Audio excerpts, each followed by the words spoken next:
Well, you guys can have a seat. My name is Josie McCarthy, and I am part of our teaching team here at Crosspoint. It's really great to be here with all of you. I want to welcome you. We are in a sermon series called Honest to God, where we're digging into the Psalms. And we're learning that no matter what we're going through in life, whether that's joy or sorrow, pain or anxiety or anger, that the Psalms give us a template for honest prayer. And today, we are going to be discussing the topic of grief and lament. And I'll be honest with you guys, it's come at a timely week for me. I lost my grandmother this week. She was my last living grandparent, and so Mac and I were up in Minnesota celebrating her life on Monday. But it also, I think I offer a unique perspective because I've been a nurse for 20 years. And of those 20 years, about 18 of them were in an intensive care unit. I saw a lot of hard things. I was just 20 years old when I experienced my first death as a nurse. It was a patient of mine. He had come in for some cardiac stuff, and he was actually doing well. He was an older gentleman, had a great sense of humor. And I had gotten to know him and love him, and he was getting ready to go home.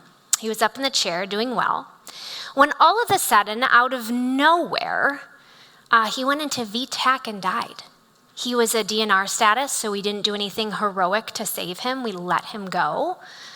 But I remember the shock that was and how hard it was to process that 1 minute we're laughing and we're talking, and the next minute he's triple alarming and he's gone. I also had a patient that I took care of. He came in for open heart surgery. And while the OR team was positioning him on the table to induce anesthesia, he coded. So as an ICU nurse, you go into all of those codes and you help resuscitate the patient. So we did. We worked on him for a really long time and to no avail. And that's so hard when you are pouring everything you know into saving someone's life and it doesn't work. And he unfortunately passed away. And I was a member of the team that went in to tell his family what had happened, that before we even could get started, it went wrong. And the screaming and wailing that transpired after that horrific news is something I will never be able to unhear. It was awful. I responded to the Waukesha Parade tragedy just down the road. I went in that night to the hospital because it was quite an ordeal. Many victims came in really rough shape. Some survived. Sadly, a lot of others did not. I took care of countless COVID patients, and I think one of the hardest things as a nurse is watching someone struggle to breathe. It provokes this profound sense of anxiety for the patient, and rightfully so, and it is absolutely gut-wrenching to watch.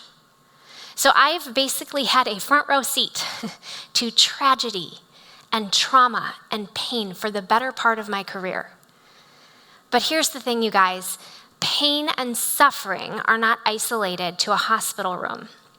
No, they're actually something that we all have to deal with this side of heaven. It's part of being a human living in a broken world. And I think the Psalms highlight this reality. Cameron shared this a few weeks ago. There are 150 Psalms, and of those, over a third of those are Psalms of lament, meaning that lament is the most commonly expressed genre we see in this book. So the question then becomes, what do we do with this? If pain and disappointment and sadness and grief are universal experiences, how do we deal with this? What do we do with our grief? So the question becomes, how do we bring this to God? And the Psalms give us that roadmap. It gives us a template for honest prayer. We're going to make a switch out here. This mic was acting up at the first service too. Thank you. All right, much better. I don't know, it just doesn't like me today, I guess. So I want to give you our bottom line. And it is this. Lament is about bringing our real pain into the presence of a real God.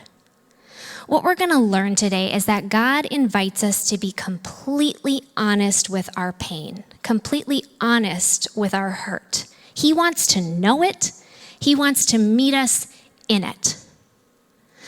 But we're also going to have to wrestle with the fact that this is not exactly as easy as it sounds. Because the truth is, sitting in pain and hurt and hard is uncomfortable. It's dark. I know lots of us have been there. It's daunting. It's overwhelming. And we'd rather just not do it.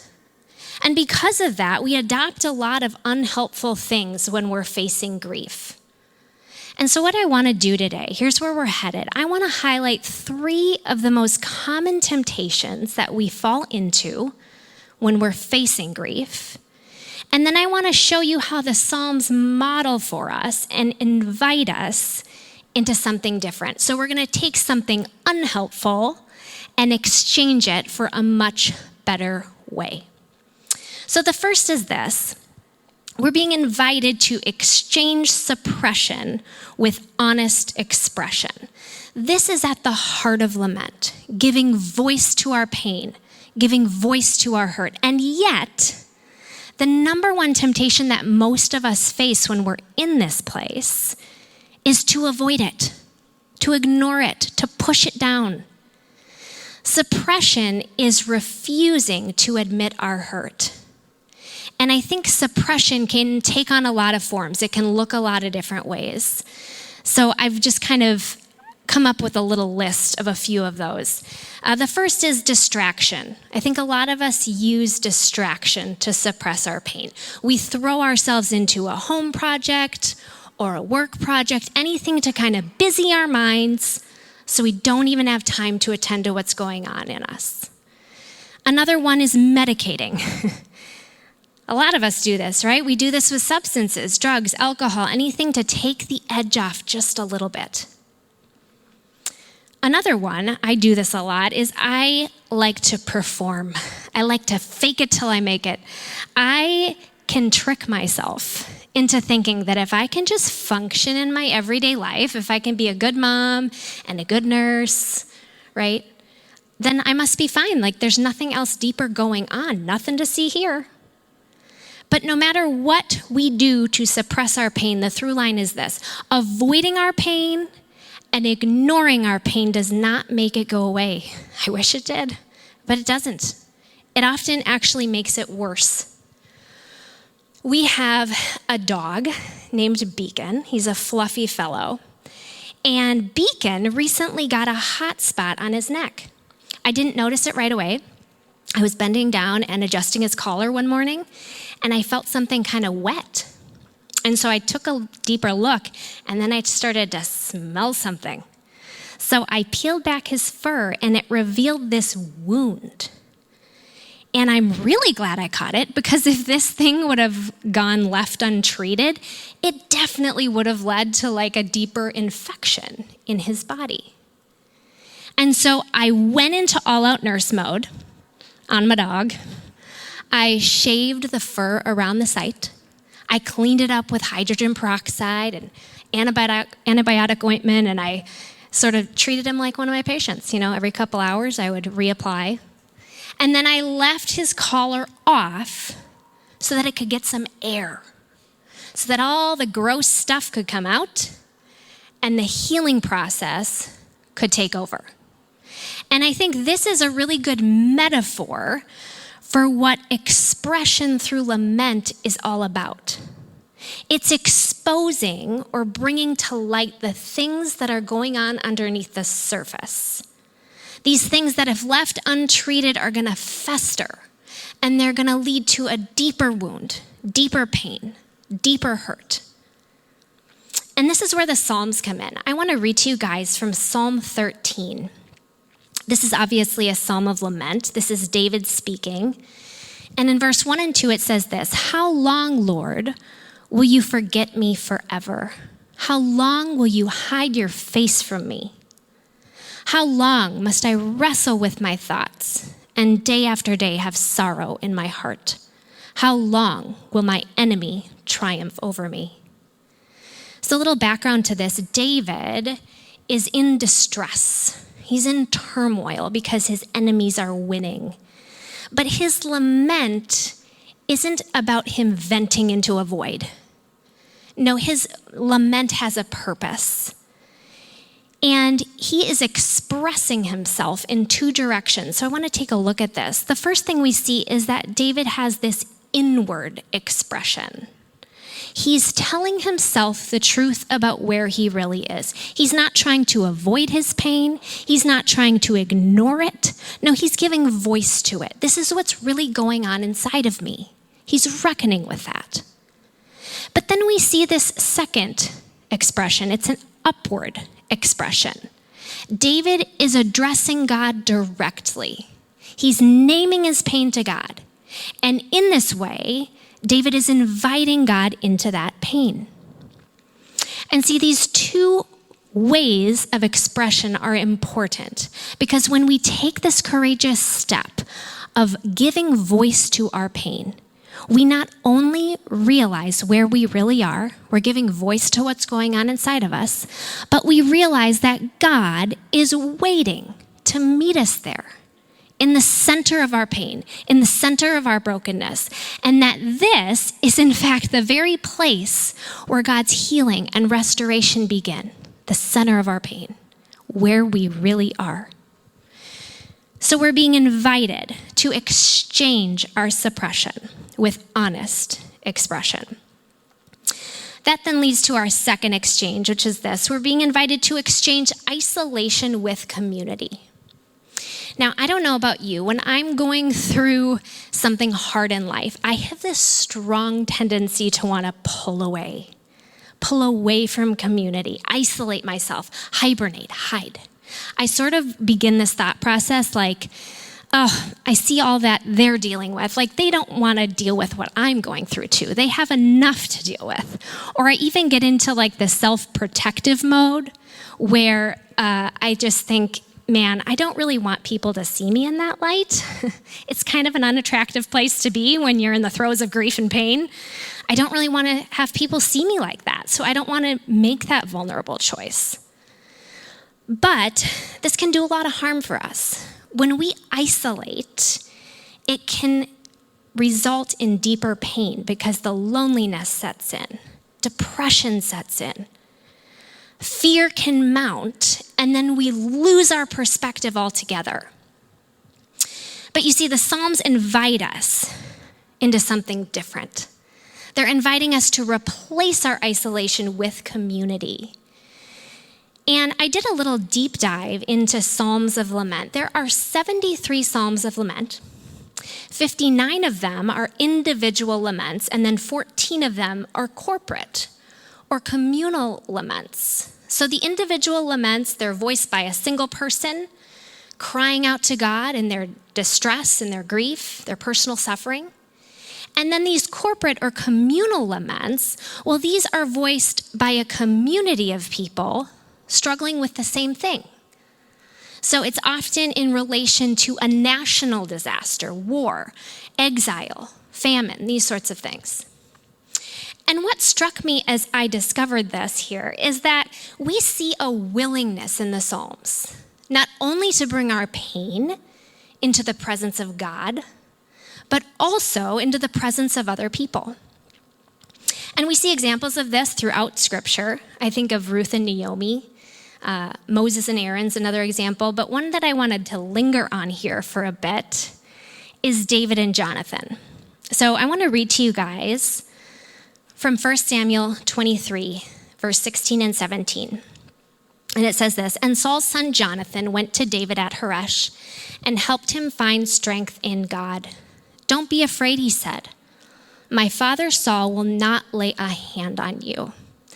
So background to this, David is running for his life in this passage. Saul, in his jealousy of David taking over as king, is plotting to kill him. And in this very moment, God sends Jonathan to David. Now, I love this passage because it kind of reveals a couple things. Jonathan responds to David and his pain in a couple of ways. First, he encourages him. Like, even his presence in this circumstance is a real gift to David. He also, though, he broadens David's perspective. He points him to God. He's telling David, God's power is greater than that of King Saul's. And then perhaps the biggest thing that he does is he helps David bear this burden of despair that he's carrying. Many of you know we have 3 sons, and our youngest is Griffin. He's a delight. He has Down syndrome. And a little over a year ago, Griffin's team from school called a meeting with Mac and I. And they said, we really don't think Down syndrome captures everything that's going on with Griffin. Like, we think there's some more going on. And we would like to add autism to his IEP at school. And this is a team of people that know him well. It's not like they just met him. They've been working with him for years. They're his therapists and learning strategists, people that know and love him. And so, we trust them. And Mac and I started to process this together.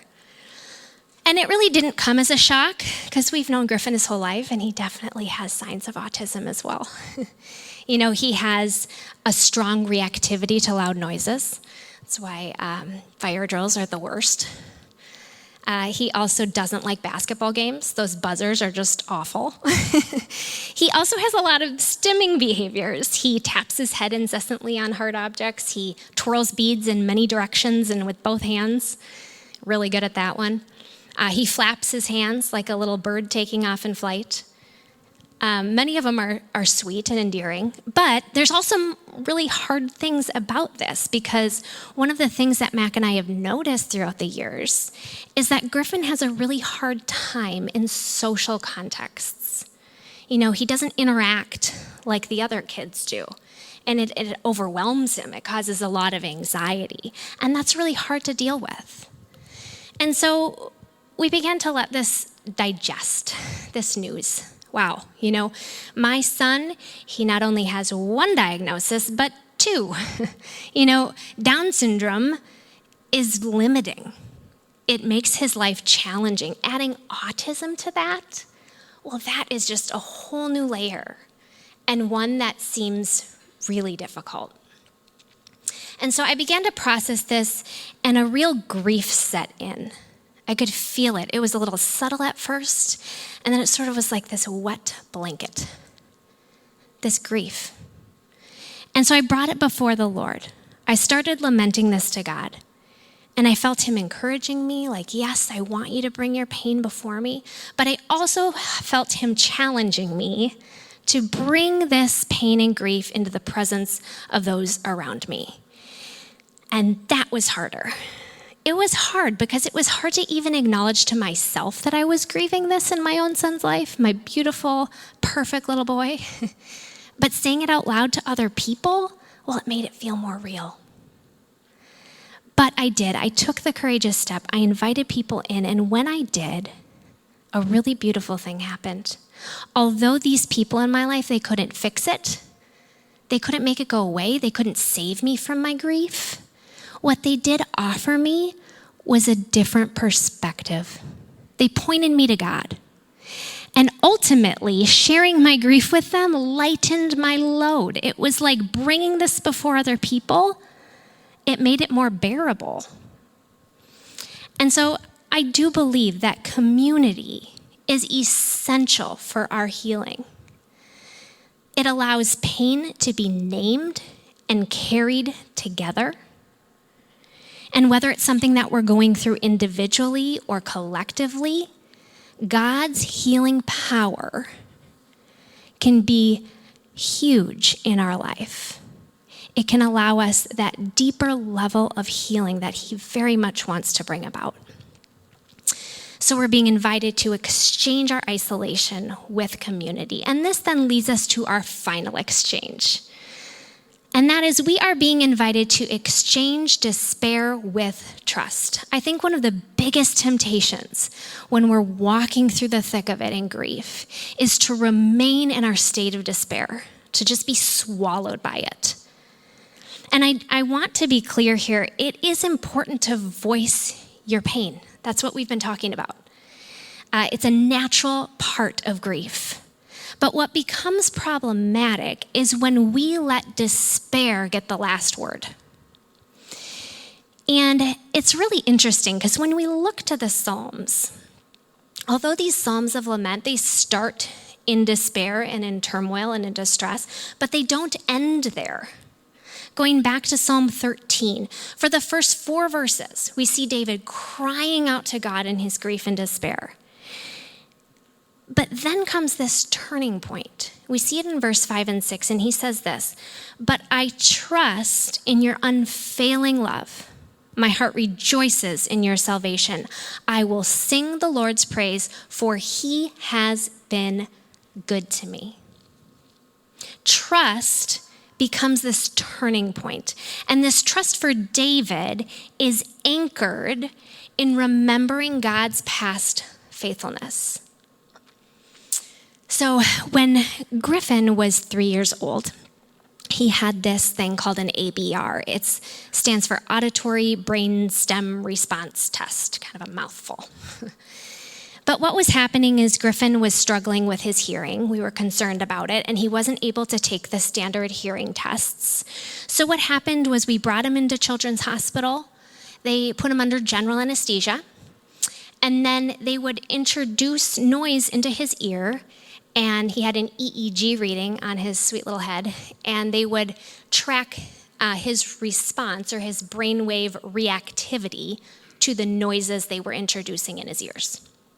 So after the procedure, the doctor came in, he ushered us into the little family meeting area, and he sat us down and he said, "Well, I have some hard news."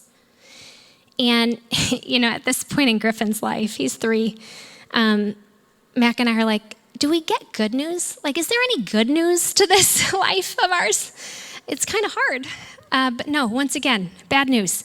So he sits down, he says, there's 2 types of hearing loss. There's conductive hearing loss. This involves the outer or middle ear, and it's usually something temporary. Fluid in the ears, tiny ear canals, all that. It goes away. But see, there's this second type of hearing loss, and this one's permanent. This one's more serious. It's called sensory neural hearing loss. And this one involves the inner ear and even the auditory nerve. And there's really no cure for it. There's just ways to adapt. And so he said, unfortunately, your son has the latter. He has permanent sensory neural hearing loss. And so we took the next steps. We got connected with an audiologist. And over the next 18 months, we were on this journey. Griffin had these sweet little turquoise hearing aids. He would throw them out of his ears all the time. He adapted terribly, but we tried. We really tried. So one day, we went in for a routine visit to his audiologist's office. And she took these sweet little turquoise hearing aids out of his ears, and she hooked them up to her little device. And she got this really perplexed look on her face. And then she started ferociously investigating in his chart and getting a bit intense.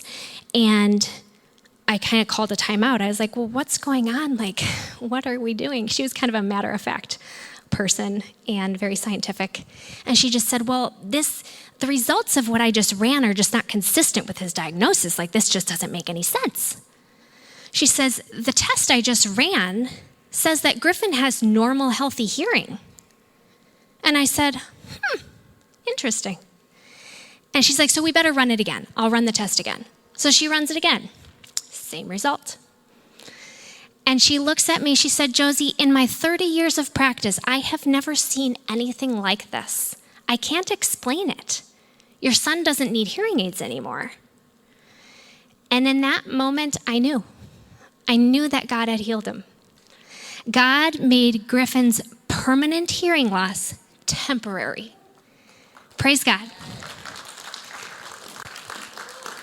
Yes, he touched him with his healing hand, and now Griffin is a walking miracle. And you see, I think God has been bringing this story to my mind a lot lately because I've been processing these 2 diagnoses that my sweet boy has. And I sometimes get into this state of despair thinking, man, I just wish his life had turned out a little differently. When I get Griffin off the half bus from school and I see another little boy sitting across the aisle with Down syndrome and he's giving me direct eye contact, he's interacting with me in a socially appropriate way, and I start thinking, why does my son have to have 2? Why can't he just have the 1? I feel like God is gently bringing me back with this story. He's reminding me, Josie, I had my hand in his life then, and I have my hand in his life now. I didn't abandon you then, and I won't abandon you now. Remember my faithfulness. You see, despair grows when we forget our story with God, but trust grows when we remember what God has done for us. He has been good to us. We're being invited to exchange our despair with trust. So here's the good news.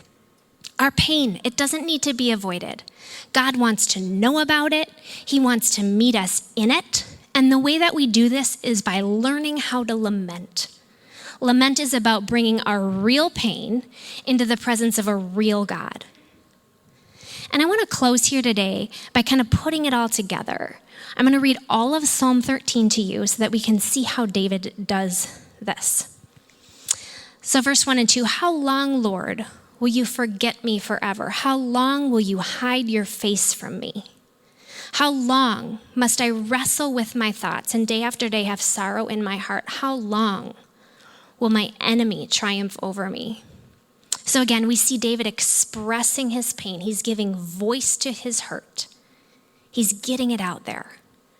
Then verse 3 and 4, look on me and answer, Lord my God. Give light to my eyes, or I will sleep in death.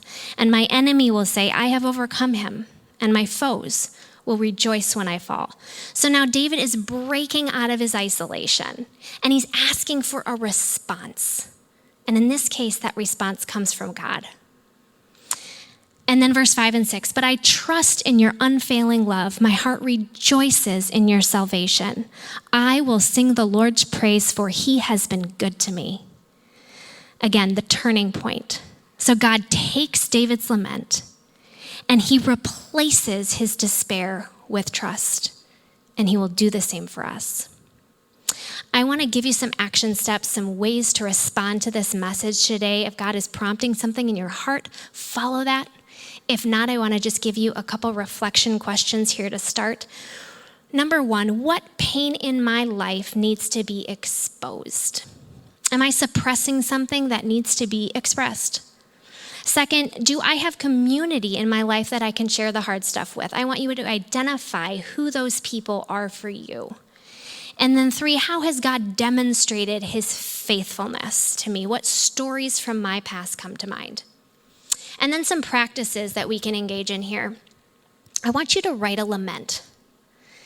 We have a link in our service guide to a lament tool on our website, and this thing has been very helpful for me over the years.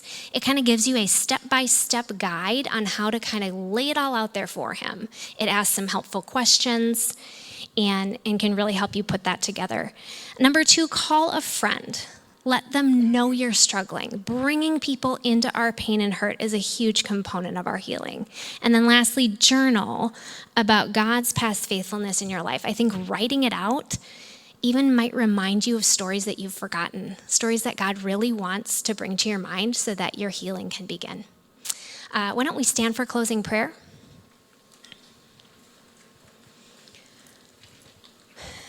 Father, thank you so much for meeting us in the center of our pain, in the center of our brokenness. God, we just thank you that you can handle our grief. You can handle our honesty. And God, I pray that we would have the courage to do that so that your healing and your restoration can begin in our lives. We ask these things in your name. Amen. Go in peace.